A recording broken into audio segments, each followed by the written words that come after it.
Hey everyone, Dennis here, and we are videotaping live from Comic-Con. The madness, look behind us. On the floor, we're in John Schnepp's booth, Schnepp Zone. We had AMC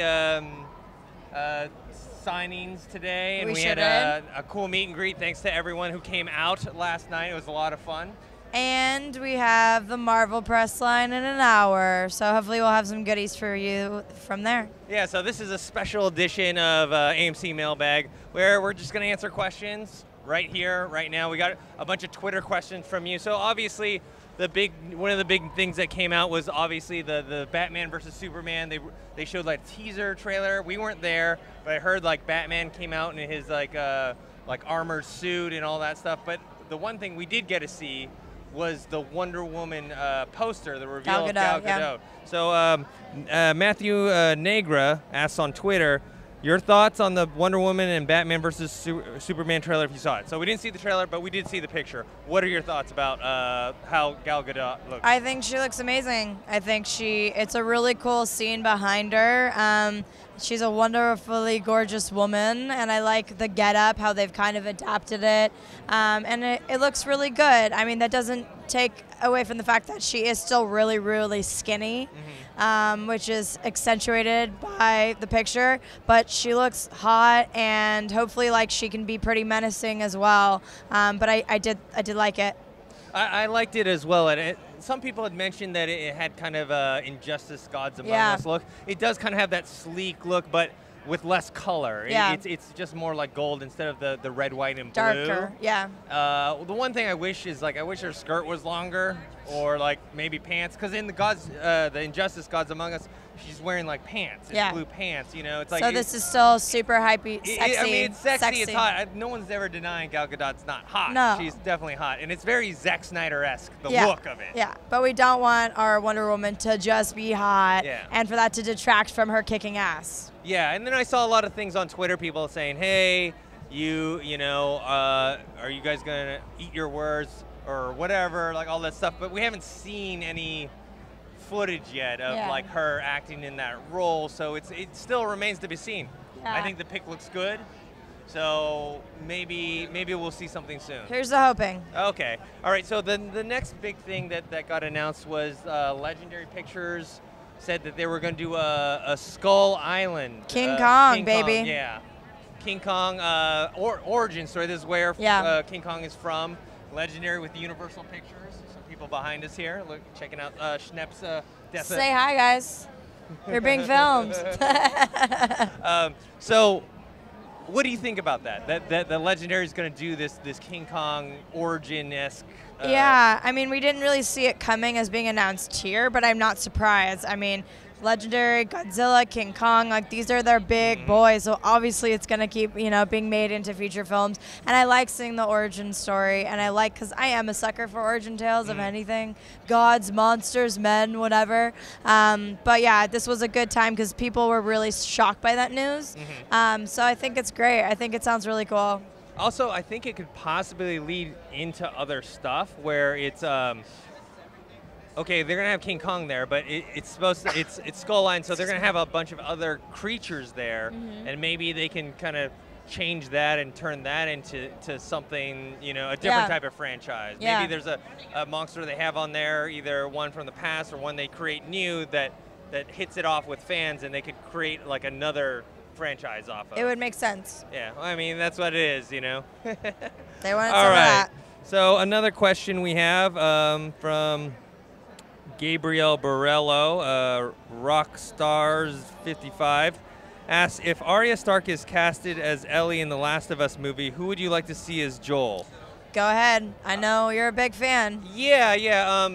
Well, let's talk about, they announced there was going to be a Last of Us movie. I think Sam Raimi is producing. I don't think they have a director yet. I wish Raimi would direct it. I would be really excited about that. And they're saying that Maisie Williams, who plays Arya Stark in Game of Thrones, she's awesome. which both love, is going to play Ellie. Yeah. Kind of the role that people said that was really Ellen Page inspired. So they're saying, okay, so the question actually is, who do you think could play Joel? I got a few.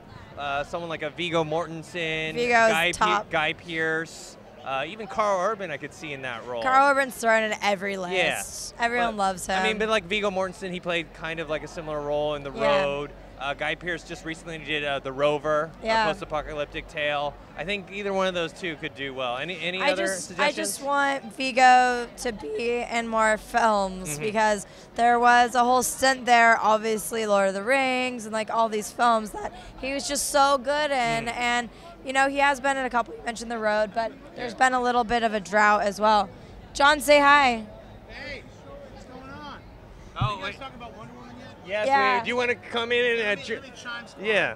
So Here John comes Schnepp is coming Schnepp-izzle. in. We're at his booth, and he's gonna drop a little knowledge. Yeah. Here we're going to shift. All right.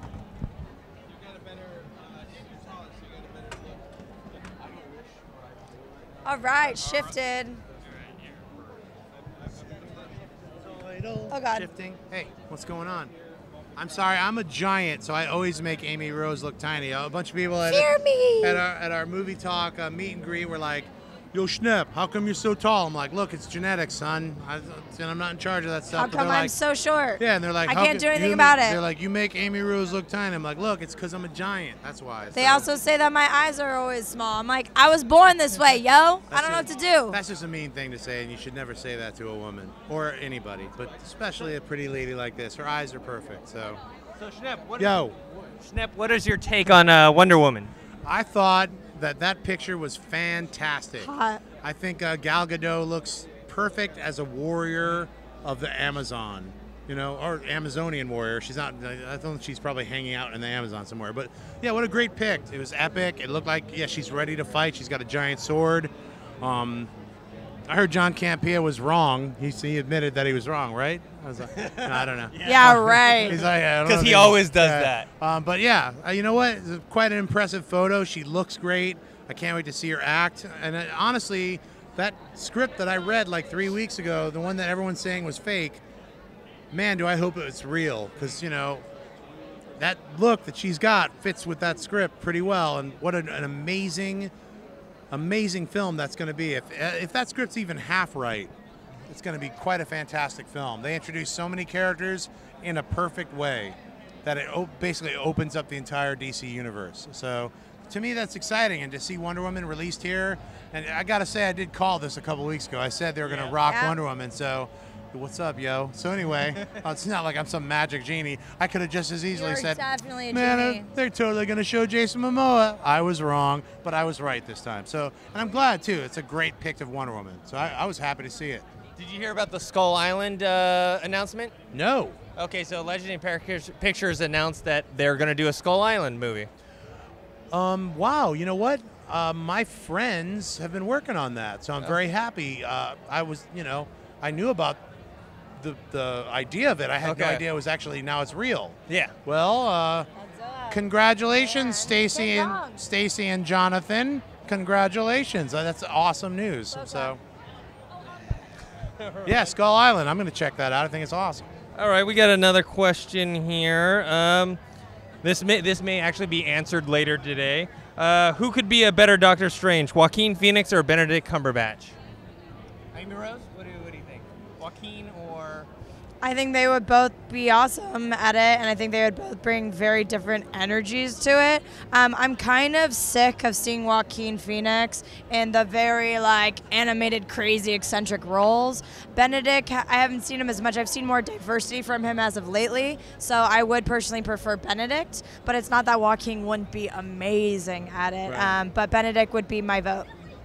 Yeah, you know what? It's I really like Joaquin Phoenix as an actor, but I've never imagined him as Doctor Strange, whereas I can see Benedict Cumberbatch kind of falling better into that role, mainly because he's already played like kind of cool characters like Sherlock, and he's played a bad villain in Khan and really pulled it off. So he's proven that he could play like a darker character. And a giant dragon. Yeah, well, he's playing the dragon as well, Smog, but I think Benedict Cumberbatch is a really great actor. I know his name is thrown into everything. They're like, just get Cumberbatch, he'll do it. So, you know, to hear that Joaquin is up for it, I kind of would weigh a little bit closer to Joaquin just because it's different.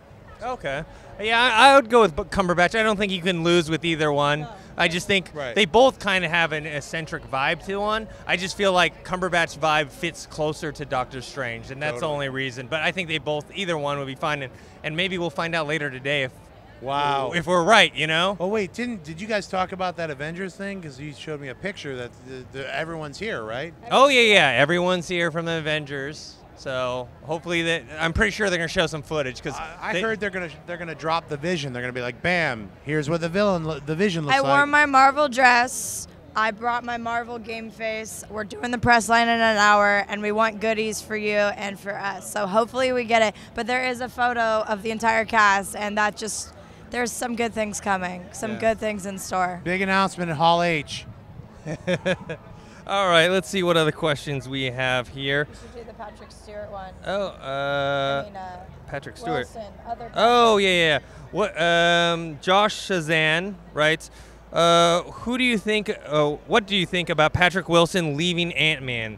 Supposed to be an important character. I wonder who they'll replace him with. I didn't even hear that. Yes, Patrick it dropped Wilson today. left? Like him and a few other actors left the project. Whoa. So Not good.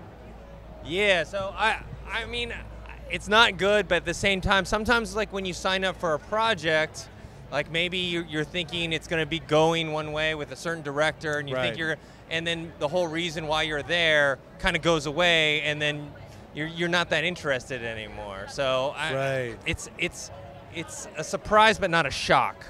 Well, it seems like that probably happened, right? I mean, he signed on when Edgar Wright was directing it, and now Edgar Wright's not directing it, and he's not signed on. So they probably go together. What some other actors dropped out as well? Yeah, I forgot the names of the other actors, but they weren't as Prominent. big roles as Patrick Wilson. I'm disappointed. I love Patrick Wilson, and I thought he would be a fantastic addition to this film. But yeah, I mean, maybe Marvel and him had an agreement to not announce it until a little bit of the dust settled, since, you know, Edgar's departure caused a lot of feathers to be ruffled and a lot of people to be really disappointed. I mean, that's the Ant-Man I wanted to see. It doesn't mean it's not going to still be great, but I was also in that camp. So maybe he was going to leave right away, and they're like, hey, can you, out of respect, you know, keep it? Because I don't think it'd be a sudden change. I mean, it's been a long time now since he hasn't been a part of it, if that was the reason. Or maybe it's the direction he doesn't like as much. Either way, I don't like it because I love Wilson, but, you know, we still have Michael Douglas, we still have Paul Rudd, so we'll see what happens. And Evangeline Lilly as of now, so.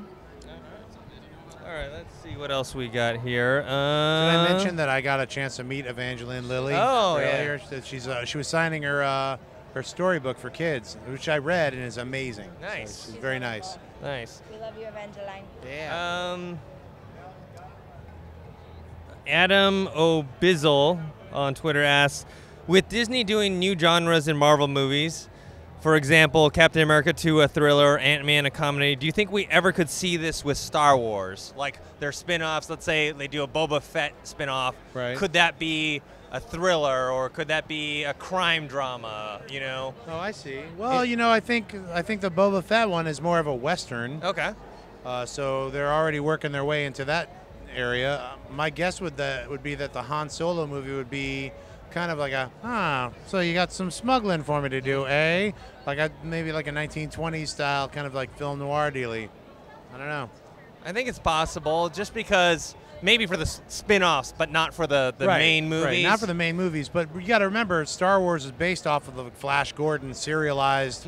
I mean, it's got that pulp going on already. That's what Lucas based all of his stuff on, was all those 30s pulp things. So, and he went one further and did Raiders of the Lost Ark, which was more of that pulp stuff. So, Star Wars was birthed in Flash Gordon's, like, you know, genetic DNA. So, you know, I would love to see them like continue that category of like, well, this one we might do more like The Shadow or something. You know what I mean? But I think, you know, that's a possibility. Why not? Well, remember they kept talking about that one live-action TV series they were working on, how it was going to be like Deadwood in space or Sopranos in space. So I'm hoping they continue on, and maybe they won't do exactly that, but with the spin-off movies, kind of venture off in different genres. Right. I don't see why not, you know. It's just like it will greatly be shaped by whatever director they get to do that, which we know some of the couple of directors that have been announced for some of them. So I think depending on their style and, you know, what the whole team agrees on, of course it can be shaped. I mean, every film has its own identity, even if it's within a blanket. And like, you know, when the Russos were announced for this big, people are like, what are they going to do with Captain America? And it was an awesome old school spy thriller. And it was very much also in the tone of their work. So depending on who's doing what, I think that will shape it. And, you know, there's a humor always thrown in Star Wars and elements of all these things intact. So I don't think it's far-fetched idea at all. Okay. I want it to. Let's see. I'm losing my voice slowly but surely. My voice is so shot. Right now, it's hurting. Let's do one more question here. Hey, while he's doing that, thanks for all you guys watching my trailer that dropped here at Comic-Con for The Death of Superman Lives What Happened. It's almost at 1 million views right now. It was so awesome, Schnepp. We love you. Yes, it was badass. Yay, Rose and Dennis, yay. All right, Alex Cravelloni 1 writes, is Army of Darkness 2 going to happen or not? Want me to take this one? Yeah. Evil Dead. Okay, so I spoke to Fede Alvarez, who remade Evil Dead, right? And I actually asked him this because I am a huge fan of, you know, how the films took shape, slowly became more comedic, but that's not what they're trying to do here. There were lots of tips to the original. Obviously, the opening scene, I mean, there are a lot of things, but he also made sure it felt like a very different film. And I asked him when I interviewed him back when, about that. Is it going to follow the same kind of formula and get more comedic? He's like, no, because that wasn't a straight remake. It was a reimagining. And we want to continue this folklore and continue these characters in this story and whoever's left. So the answer is probably no. But could we see Raimi and maybe Bruce Campbell or other people reteam to continue that? We've heard that for years. Like the Army of Darkness 2. Exactly. Oh, I would love to see them do that, and especially with sequels coming out like Ghostbusters 3, like over 20 years later. I mean, a lot of sequels like ID Forever, you know, with that the sequel nobody wanted. Nobody wants it. It still gets happening. No, I mean, we'll see it. Just kidding. It's going to be fun. But a lot of movies get that chance now because, you know, we live in a world now where things that were made 30, 40 years ago, people are just discovering, and they're like, hey, what about that? Yeah. All those people are still around. Let's rock that. Yeah. I mean, we're getting to see Star Wars with Mark Hamill, you know, Carrie Fisher. She's just Princess Leia. Harrison Ford. They're all coming back, and it's like it's to me that's like the perfect like wow. When they promised us these other movies, they're supposed to be older, and now they don't even have to wear makeup. It's literally when a kid sees all 9 of these movies, or however many they're going to make, 12. You're going to get that boyhood, like, oh my God, they're aging. If you watched all of them in like 2 days, Boyhood is like, so good. Potter type of like Harry Potter thing. So anyway, like, yeah, I would love to see a sequel. You know, why not? I mean, but Army like of that, Darkness, I want to see it the right way. I wasn't a big fan of Evil Dead. I wish they called it something else, like the floating creatures or anything other, because it wasn't an Evil Dead movie. I thought it was well made. There were some definitely really creepy moments and some freakish, scary, gross out scenes. That was really well done, but an Evil Dead movie, it was not. It has to have the humor, or it's not Evil Dead. That's to me. So. And I thought it was really, really awesome. Sorry, I'm very passionate about this subject, but I just think that if you're really going to do Army of Darkness 2, you have to have the king in it. If you don't have the king in it, then it's not worth making it. If the chin is not in, you got to have it. And I want Raimi involved too. So I'd rather that team be that, continue the Evil Dead franchise remake in that direction, and have it be 2 separate things. All right. So you guys seem both passionate about the chin must be in. That's a hashtag. The chin must be in. All right, guys, thanks a lot for joining us here at Comic-Con. I'm sure we're going to have a lot more things to talk about, especially after the Marvel panel, and we'll have some more videos about that. All right, guys, before we sign off, can everyone just tell people where they can find you? Amy Rosie on Twitter and Instagram, and on the press line in an hour. Woo! I'm just at Twitter, and I'm at John Schnepp at Twitter. I can't even speak. I'm so tired. I'm just at Twitter and Instagram, John Schnepp, and then you can find me at TDOSLWH for my Superman thing. Laters. And you can find me on Twitter at ThinkHero and on Instagram, Dennis.tzeng. All right, thanks, guys. Hey everyone, if you liked this video, click that thumbs up button and make sure to subscribe to our AMC Movie News YouTube channel. It's free and helps you stay up to date with all the latest movie news, as well as our daily AMC movie talk show. Also, make sure that you follow us on Facebook and Twitter to stay up to date with all of our special promotions, contests, and prize giveaways.